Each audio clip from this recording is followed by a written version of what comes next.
Hey everybody, welcome back to the chat room. I am Megan. Today I'm interviewing Terrell. He is a manager at a movie theater, so he's going to be sharing with us some information that he has gained working in the industry, some tips and tricks that he has, some of his favorite films, and where he thinks the movie theater industry is going to go with all of this coronavirus stuff. So stay tuned, make sure you subscribe to our channel, and check us out on Instagram at Untitled_women.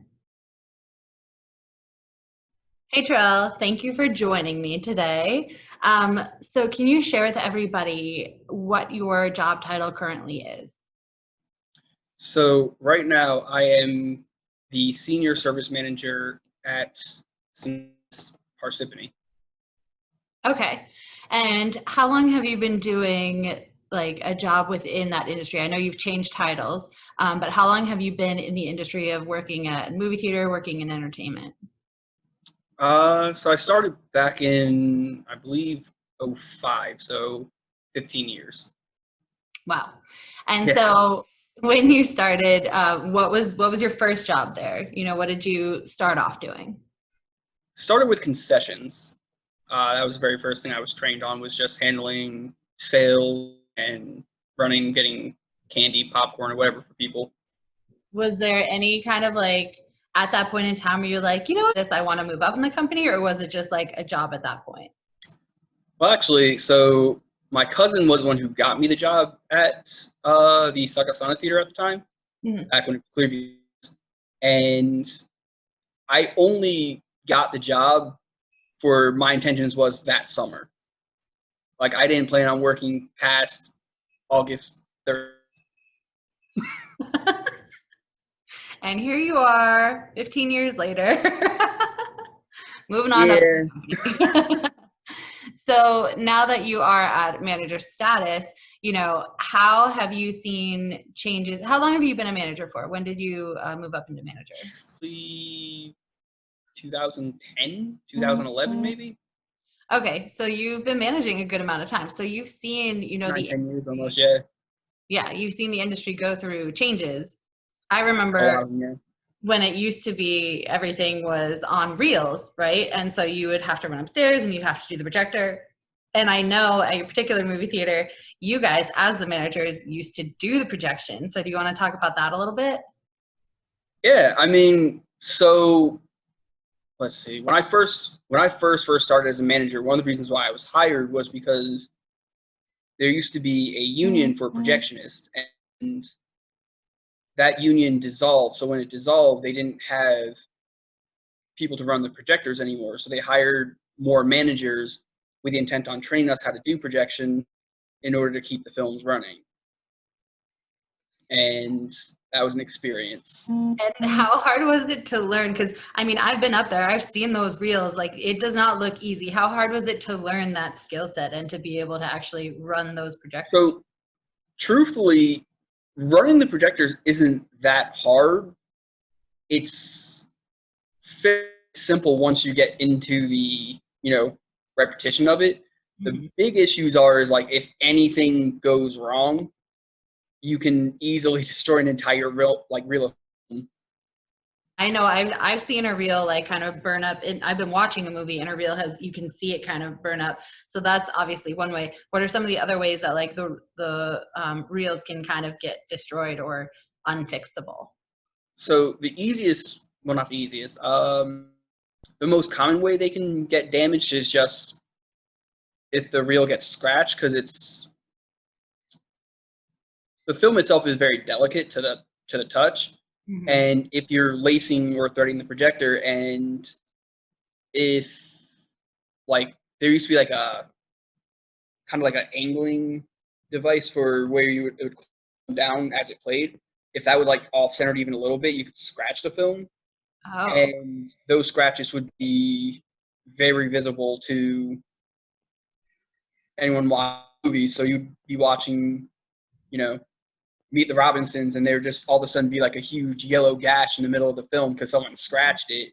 yeah. Or another example of how you could destroy film is like, if you picture like a gear, kind of, we had like these little sprockets that had teeth on them that you would thread the film on. If for some reason part of the projector started, but not all the film was moving through, it would drag the film across the teeth and it would cut through it, and you could easily ruin a lot of film very, because it moves very, like, the film moves through the projector very fast.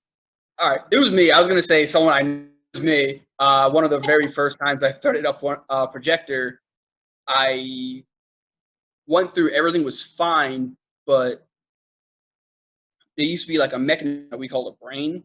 that needed to. It was like a little center part with an arm that would feed film. If the brain stopped working, it wouldn't run the actual like turntables for the reels, but the projector would keep pulling the film. So one of my first, this is like maybe like my first week of doing, I threaded it, everything was good, but the brain died, and I didn't know that because I didn't know what I was looking for when Uh, starting the movie or looking at, the brain, yeah. realized like it wasn't working. So when I started the movie, it just dragged film, and it tore up probably about half a reel's worth before we managed to stop the projector, Oh my because god. it was going so quickly. It was bad. It wasn't good. Oh my god. So then what happens if it's broken? Do you contact like the distributor to get a new film? Obviously you have to cancel the shows for the rest of the day if you don't have another copy of the film. But how would you mend that? Would you be able to tape it back together? Would you have to order a new one?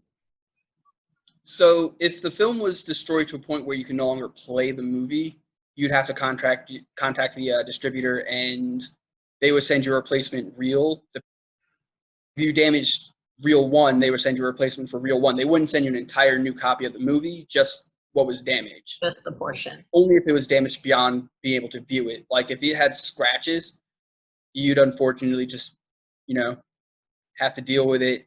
And if customers complain about it, refund them or pass them or whatever. Mhm. So now that you've learned all of that, they then switched over to digital, right? Yes. So most movie theaters now are digital. That's what they show it in, right? Theaters now do digital. It is a much easier format to work with. I mean, you still run into hiccups here and there. Like sometimes you have corrupted data, so you go download the movie and it doesn't download properly, or you have to keep like, an eye on how much space each projector has, because if you run out of space, it's just like anything else that you would download on a computer. If it's not Yeah. enough space, it's not going to, go. And you don't want to be there last minute trying to play a brand new movie and be like, oh, it didn't finish last night. So with downloaded movies versus the movies that are on the reel, which one would you say is better? Do you have preference for watching, not necessarily for playing? I'm Oh, sure it's for a lot what? easier to do. I mean, honestly, for watching, digital is better because the quality of it is better. You don't have to worry about things like scratches. Hmm. Occasionally, you have to worry about the lens of the projector being out of focus. Mm. But like other than that, the picture is usually much more clear and precise than it would be on film. Hmm. So from a viewing standpoint, digital's the way to go, my opinion. Digital wins. I will say I do kind of miss hearing it click on and hearing that like whir of the projector, just Oh like yeah. reminding you that you're at the movies. But that's more of like a nostalgic thing. That's not really any benefit to the Oh movie. no, I absolutely agree. Yeah. So you've worked in this industry for quite a while. How have you seen it change aside from film? Like, what have you seen maybe in concessions or the amount of people that are coming out to theaters? I know now there's so many streaming services and stuff like that. Have you seen a decrease in the amount of people that are coming out to view movies in the theater? Depending on the content, yes, there's a bit of a decline. Like, all right, so you take major films like your Avengers films, they still draw in crowds. You have a lot of movies nowadays though that come out and people are like, oh well, I'll just wait for that to be on Netflix or Hulu because it's easier. I think the biggest change that I've seen personally throughout the industry is more of the focus has shifted from the experience of the guest watching a movie to like everything else. So a lot of movie theaters now offer like dining and alcohol and stuff like that to try and like, I don't know, up the presentation so it's more of a night out than just watching a movie. Right. It's almost like the movie is the afterthought almost, kind of, in a lot of ways. Interesting, because you're going to the movie theater. That would usually You're going be to the movies, but it's like they're trying to offer better foods, better drinks, and better amenities. So like they have like nicer chairs and things like that. Sinopolis actually has like, the junior experience where they have like an actual playpen like inside the theater for kids to play in. wow. So kids are like running around, like kids are running around, they're not watching the movie. Again, we do live in an age where if you wait long enough, it's probably online. Not to mention, like, illegal downloads are a thing. Hmm. Movies get leaked sometimes. So you have like, you're competing with the internet, and you're not going to win in just saying like, hey, come watch a movie here for however much you're charging, when they could just watch a movie at home for free. Yeah. Do you have a favorite theater snack? Like when you go watch movies, is there something that you're like, it's not a movie without this? I mean, definitely, I know it's a cliche answer, but the popcorn. I'm a huge popcorn guy. It's one to watch Avengers Endgame with a bunch of friends, and you have to get there early because you want to get good seats, and we don't want to play favorites. Even though I work at a theater, so even though we're at my theater, like we were waiting in line like everybody else, we get in there, and I had a large popcorn.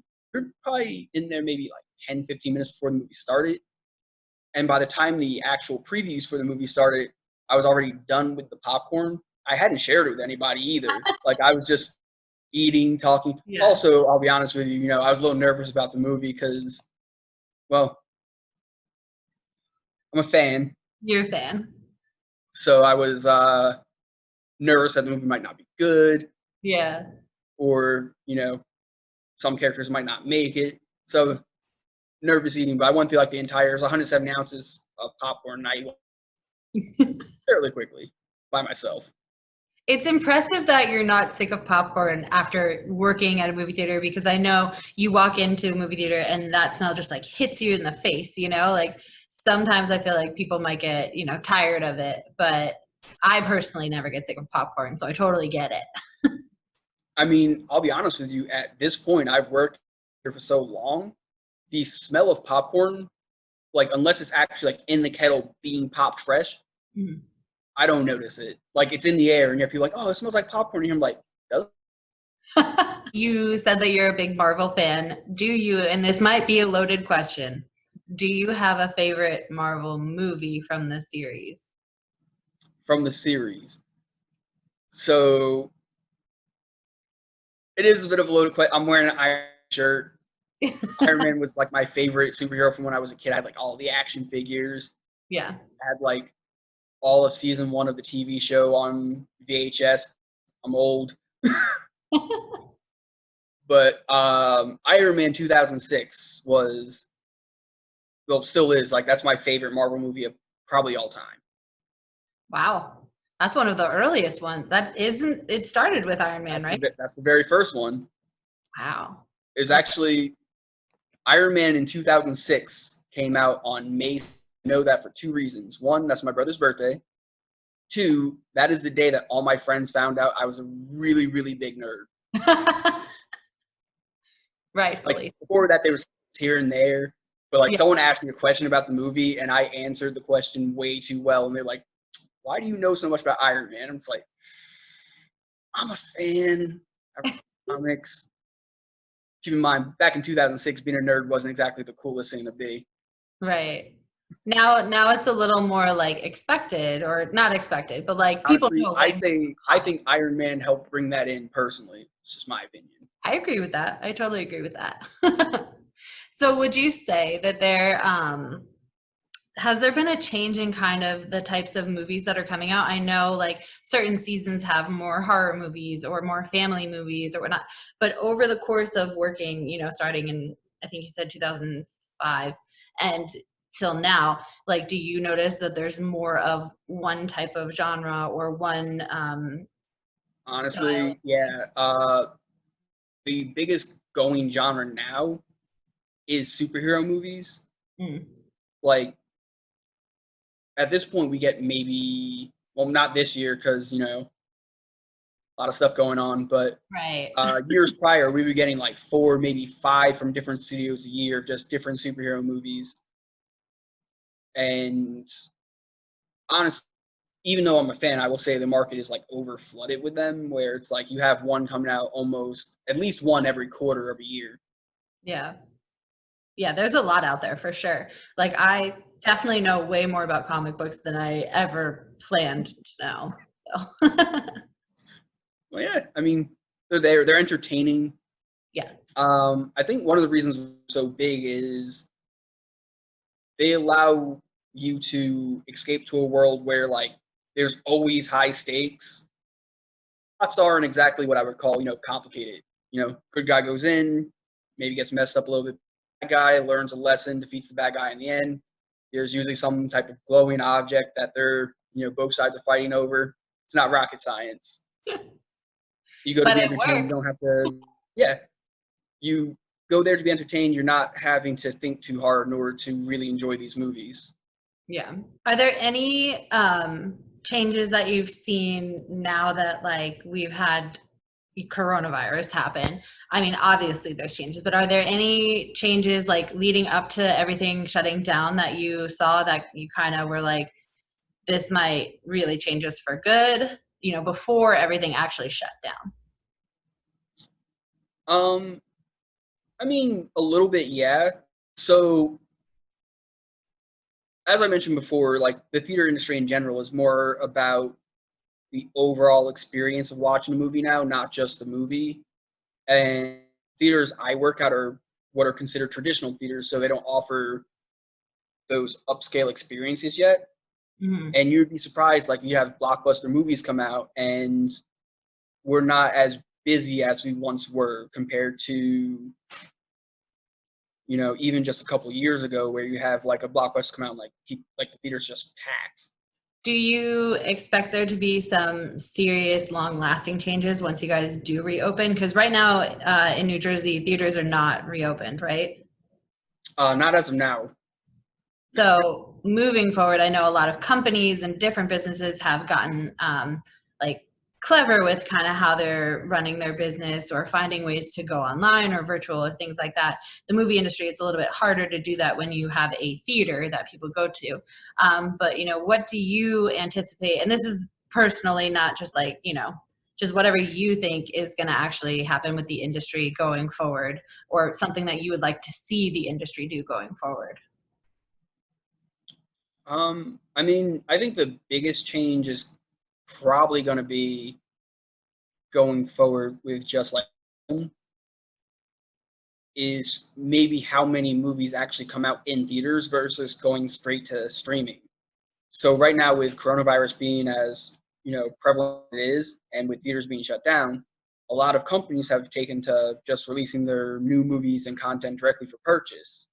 Yeah. And it's hard to say based on the numbers if that's going to slowly whittle down theaters or not, just because right now you can't actually go to a theater, so like it's not an actual competition Yeah. yet. But I know Disney, or not Disney, whoever released Trolls World Tour, Universal. Universal, there you Yeah. go. They made more money with the download purchase than they thought they would. Mm. And, they marketed it as direct to purchase last minute because of the virus. Right. So had it been a thought out plan, could it have done even better?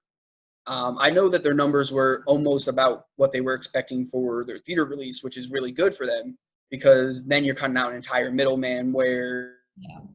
you have to work out contracts with the theaters on how many weeks they play your film, or Mhm. how many theaters they get of it. So for them, it might be more beneficial to cut it out. But for the theaters, I mean, again, for the big blockbuster films, you'll still have those draws. Like Avengers came out, and everyone was trying to see it in theaters. Mhm. So I still think those blockbusters would still do well in theaters, but you might see a bigger uptake of just that are directly sold to people at home for whatever cost. Yeah. And I can see how that could be beneficial for like a family going to the movie theater because if you have young kids, sometimes it's kind of a hassle and it's just easier to watch it at home. You can pause it, you can do snacks at home, you can do bathroom breaks, whatnot. But I do think, like you said, for those big blockbusters, for people who are really into movies, like they are going to want to still go to the theater and see those films on the big screen with the surround sound, with the experience. Absolutely. Yeah. Like not to mention, and I mean, this might just be my own if on it, but Mhm. I enjoy like when you go to a movie and it's like that whole crowd is like invested in the same movie Yeah. as you. Back when Avengers Infinity War came out, you know, when Iron Man first stepped on the screen, everyone clapped together. When Captain America showed up, everyone clapped together. When Iron Man was stabbed by Thanos, nobody was breathing. And like everyone at the end of the movie, you know, everyone was like drenched in sweat because it was like really hot in the theater, but we didn't even realize because we were so absorbed, like everyone was so absorbed in the film. It was crazy. It was Yeah. a great atmosphere to watch a movie in. Yeah. I do think that it's That's more something to get fun to fun. watch, with people around you depending on the film. Like comedies, Oh yeah. I think things are funnier when you have people around you also laughing. Oh yeah. Absolutely. What are some things that you would want to let people know who are looking to maybe get into this industry or even just, start their first job there? What are some good things to look out for, things to expect, things to enjoy or appreciate, tips?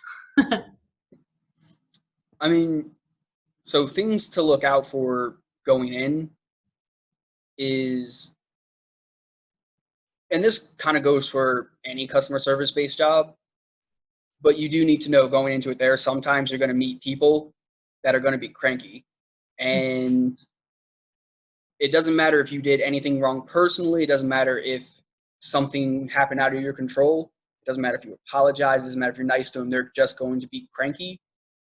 And the unfortunate is, as a customer service based worker, you have to make sure that you maintain a level of calm about it, regardless of what they say to you, because the second you say anything snarky back, you're automatically wrong, which is unfair, but life. Perks that working at a theater is you get to see free movies all the time. Um, with the exception of like when I go out to like other states, I haven't paid to watch a movie in years. I can honestly say like I've seen every major movie that's come out in the last decade, and I think I've paid for two of them. Wow. That's Yeah. awesome. It's such a great perk, especially if like you're somebody who really enjoys movies or somebody who like is open to seeing a bunch of movies, but you don't know that you'll like them or not. You can still go check Oh out a movie. yeah. I will That's say being able to see movies for free. I've been able to see more movies I probably would not have watched if I had to pay for them, mhm. because I'm like, I'm kind of on the fence about it. And then they end up being great, and then like I kind of feel bad that I didn't contribute to overall success. Talking about Into the Spider-Verse directly there. Oh, that was such a good film. It I- was, but I was there. I was very, very nervous about it when it came out. Like, this movie is actually fantastic, and then it underperformed in the box office, and I was like, I'm part of the problem. Well, and I'm surprised. I am and I'm not because I actually didn't watch it in the theater. I watched it when it was on Netflix. And after I watched it, it was completely different than what I actually expected it to be. So I think part of that was the marketing. I don't think they necessarily caught the whole aspect of like this really is for everyone, kind of thing. Absolutely, Because I did really end up enjoying it. it's a Um, really good movie.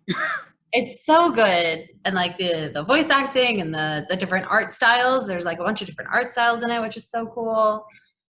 So Yeah, I mean, the guys who did that movie don't get enough credit for some of the stuff in it. Just like it's like the little things that like normal viewers probably don't even pick up on. For example, Miles Morales' frame rate when he gets bit by the spider and gains his spider powers. So they animate him at a lower frame rate than every other spider character, and it makes his moves look clunky and unpolished because he's an amateur. And as he gets better throughout the movie, they slowly increase his frame rate until he's moving at the same frame rate as all the other characters, and that's when he starts moving like very smooth and like yeah, fantastic flips and stuff like that. And you're just like, oh man, now it looks incredible. And that was a decision made by the directors working on this film, where they slowed down his frame rate to make it bad, and then slowly sped it up as he got better. And there's just that's just one of many like unique and awesome tricks that like people don't always know about, that actually go into movies and are intentionally put there to make you feel a certain way, you know, or Oh yeah, something a certain way. Gotta love that movie magic. yeah. It's honestly it's part of a great experience that kind of is like in a way dwindling. For example, when Harry Potter came out, Yeah. that movie was so big that I think we sold out all 10 years at the time. Wow. And you want to talk about a nerve-wracking night. So we only were given 4 prints of Harry Potter. We had 4 reels of it, like 4 full reels. And we slowly sold out up to where we had 10 theaters of Harry Potter. And we ended up interlocking the film in between each theater in order to play them. So I think theaters 1, 2, 3, and 4 all were sharing like one print. Wow. But like it was a madhouse because we had our total seating capacity was 1,600, so we had 600 people in the building all watching Harry Potter. And there's people all like they were dressed up in like cloaks, had wands, and they were like doing magic at each other, and like they were acting like they're gonna hit with magic, and it was like a crazy experience. I mean, me personally, I didn't get to enjoy the atmosphere as much. I was running the projectors, so I was upstairs like sweating bullets because I was getting ready to try and play one print on 4 projectors. Wow. And like if anything goes wrong, you have sold out theaters full of people that are going to be getting mad at you. Mm-hmm. But my boss at the time was like, I think you can do this. And I was like, we're going to find out. It worked fine. Like all, because they ended up like all the movies fine in all the theaters, and it's good. But like you could literally hear my heart beating in my chest the entire like 2.5 hours, however long the movie was, because till the movie actually ended, I was just nervous. Yeah, I would be too, because like you said, if it messes up, you have now 4 theaters that are just gonna be SOL. Right? That was just, whew, I was sweating. So, so to kind of go along with that, what is like one really fun memory that you have from the movie theater that you wouldn't have been able to experience at any other job? That you wouldn't be able to. I mean, again, just like the amount of people I've seen dressed up for their faces is really high. Like, yeah, the Harry Potter fans were all dressed up as Harry Potter, and you know they were practicing magic. I'll never forget this one day. We had Star Wars came out, and we had these 2 guys showed up like 3 hours before the movie came out, Yeah. and they were in the parking lot fighting each other with lightsabers for 3 hours. And we were like sitting there just watching them because they were like Yeah. really well choreographed, and they did it for like a solid 3 hours. It was incredible. Oh my God. Or like when Dragon Ball Z Battle of the Gods came out, we had a whole bunch of anime fans come to watch Dragon Ball Z, and especially because I'm a fan of Dragon Ball Z myself, everyone's coming in like all these colorful costumes, and like all my work friends who are a little less nerdier than me are like, what is this supposed to be, and why is his hair so tall? And I'm just like, he's literally like the guy on the poster. Like, come on. We had this one guy show up as a character named Cell, and he had like green styrofoam like crown piece, and Oh. it was super detailed. And he came in, and my boss at the time told him he had to like take off when he was in the theater because people behind him wouldn't see it. He's like, oh, I'm just gonna stand. And he literally stood in the back of the theater dressed up as a character for the entire movie because Wow. dedication. Yeah, that is definitely dedication. Yeah, Dang. but like stuff like that are like just like fun memories. Yeah. Have you ever had to kick anybody out of the theater? Yeah, all the time. All the Between time. people just like Yeah, because you have people that either they're underage and they're sneaking into rated R movies, or people are just sneaking into movies in general. It happens actually like very frequently, which is unfortunate because it's one of those things where like everyone thinks they're clever when they're doing it, but you've seen all the tricks, so you're just in like, You know got what's the up. like the kid's like, oh hey, can I get one to, like he'll name like some kids movie, and you're like, you're not watching this kids movie. You're here Mhm. for the rated R film, and then they try and sneak past you, but they're also like constantly like checking back on you, and it's like, I see you walking there, you're going the wrong direction. Like, come on. I know what you're doing. Exactly. Like you know what they're doing, and you have to like, unfortunately, you gotta like wait for them to actually go in there and then kick them out. Yeah. I think one of my favorites was me and we had these kids snuck into a rated R movie, and me and him were just about to go on break.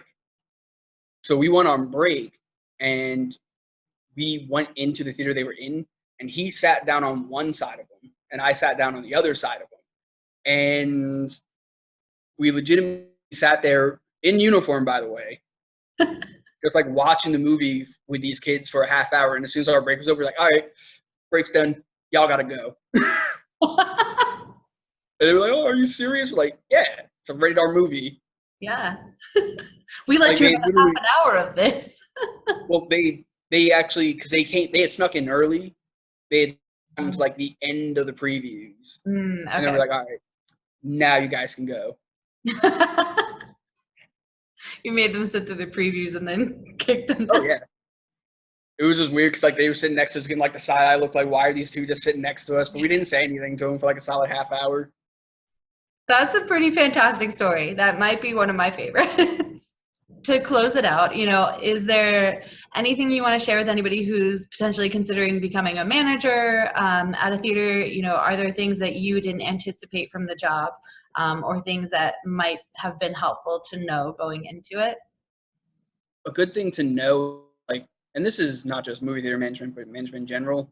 Like, you got to know where like the boundary between being friends with people are, and when you're the, because I'm not saying you shouldn't be friendly with your staff or anything like that, but you do have to remember that you're now in charge.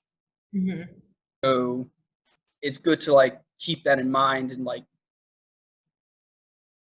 distance yourself just like a little bit, Yeah. just that way there's not like any like of interest. You're not showing favoritisms or doing anything that might get you into trouble yourself or anything like that. Just know that when you're working customer service, you got to remember just like stay calm. Like at the end of the day, if someone's venting at you and they're angry, try and be as helpful as possible. Try and be as nice as possible, and just like don't let it get to you, because people will say some like really messed up stuff sometimes when they're angry at you. Yeah. Which is unfortunate when it's completely out of your control too. So, Oh yeah, yeah. people just like yelling at you like, oh well, my movie didn't start. It's like, well, the projector blew up. I can't really do anything about that. But on the flip side, you have some customers who are just like so understanding and nice, where you're like, it's out of your control. Like something happened that's out of your control. You can't fix it. And they're just nice. You're like, I actually feel bad, even Yeah. though I didn't do anything wrong. Yeah. Well, hopefully they get you back to work soon. But thank you so much for doing this with me. And where can they find you on socials? Um, my Instagram is at relx17. And make sure that you subscribe to this channel, and you can find us on Instagram at untitled_women. And we'll be coming out with some more episodes soon. So keep an eye out. Thank you again, Terrell, and we'll see you soon. Bye. Bye.